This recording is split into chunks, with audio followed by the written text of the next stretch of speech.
Magandang araw mga kasabong. Ito naman muli si Laban sa Bungiro. Ang ating tatalakayin ngayon ay ang question and answer, no? Tanong po ng ating kasamang magsasabong na taga Davao City. Ito po yung tanong niya. Sir Laban sa Bungiro, ano ba ang carbo loading? Kailangan pa ba mag-carbo loading sa mga manok natin?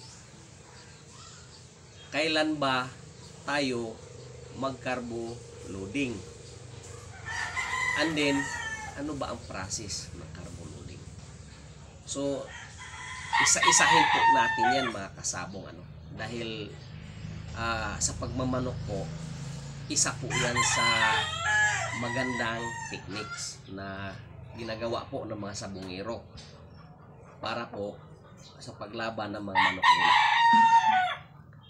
Ano ang carbo loading? Ang carbo loading po mga kasabong, ito po yung manok mo, yung pakain, yung dietary supplement na foods nila ay mataas po sa carbohydrates. Ano ba ang mga pagkain na mataas sa carbohydrates? Ito po yung mga mais. Ito po yung mga grains concentrate. Ganun po yan. So, ang tanong niya mga kasabong, kailan ba tayo mag-carbo loading? So, mag-carbo loading tayo mga kasabong 1 to 3 days before the fight. So, pataasin natin yung kanyang pagkain na masagana sa carbohydrates. Kagaya na lang ng mga green concentrate or mais. Yan po. 1 to 3 days or 1 to 5 days. Ayan po. Kasi pag nasubahan ng 7 days po, pagka pinakain mo ang manok ng carbohydrates, ay baka magkaroon po ng sapula. Ang tendency baka tataba. Magkakaroon po rito sa puwet niya ng yellowish forms na taba. So yan ay sapula. So usual po na nagka-carbo loading mga kasabong ay 1 to 3 days or 1 to 5 days lang. Ayan po.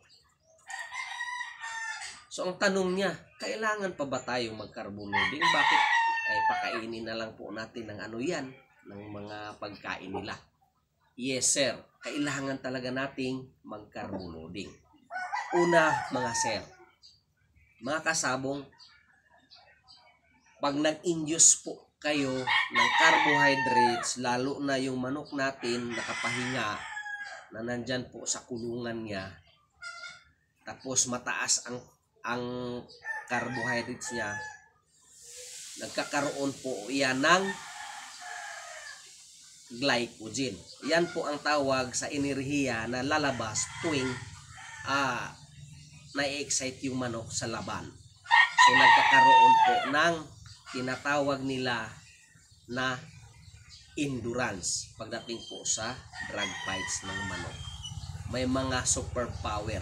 Yun ay tinatawag na glycogen. Yun yung nakatago na power po. Most especially pagka nagka-carbo loading kayo and then nakapahinga yung manok. So paalala lang po mga kasabong, pagka nag-carbo loading kayo, iba-iba po yung pakain, no, na ginagamit natin.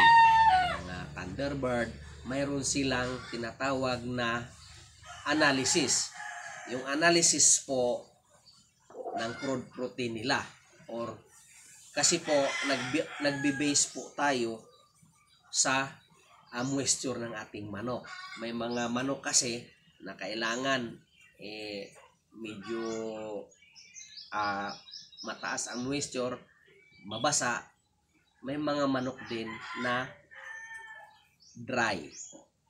So mga kasabong, sundin nyo lang po ang sinasabi sa direction po na inyong patuka, dahil yan po ang analysis nila. Ayan po. And then mga kasabong, magbibigay po tayo ng process po ng pag-carbo loading. So 1 to 5 days. Pag 5 days before the fight, mayroong ano yan, mayroong gumagamit ng 50-50. 50% na corn ang 50% na pellets. Kalimitan po sa ating mga kasabong ay mais po yung ginagawa nilang pang carbo loading. Kasi palatable, bukod sa palatable na may power yung manok, may snap pag pumalo po ang manok ninyo. So sa pellets naman, high protein power pellets na po yan dahil panlaban na po. Ayan. So 5 days before the fight, 50-50. 50% na corn, 50% na pellets. So 3 days before the fight, ang iba nagbibigay po ng 70% na corn and then 30% po na pellets. Pag 5 days na, no, 5 days, 90% na yung corn and then 10% na lang yung pellets. Ayan po. So nagpakain kayo, depende po sa laban ninyo. Ganon po, sir, no? At katanungan po ng ating kasamang magsasabong ng taga Davao City kung ano yung carbo loading. Ayan. Turika po mga kasabong, ang carbo loading po, ito po yung pagbigay ng pagkain ng inyong manok pansabong na mataas po ang carbohydrates. Ang carbohydrates na sinasabi ko, ito po yung mga mais or ito po yung mga greens concentrate. Ayan po. Dalawa lang po ang pinapakain ng ating mga manok pansabong, ang concentrate at saka yung high protein power pellets. So pag naghalo kayo, sunod kayo sa recommendation po ng patuka ninyo. Dahil sabi ko nga, iba-iba yung analysis nila sa crude protein na recommended nila. Maraming salamat pala sa ating mga viewers, lalong-lalo na sa ating mga subscriber. Sa wala pa, inanyayahan ko po kayo na mag-subscribe. Kahit papaano, mabibigyan ko po kayo ng mga knowledge regarding po sa pagmamanok. Dahil tayo, isa po tayong maginoong sabongero. Maraming salamat po sa inyo.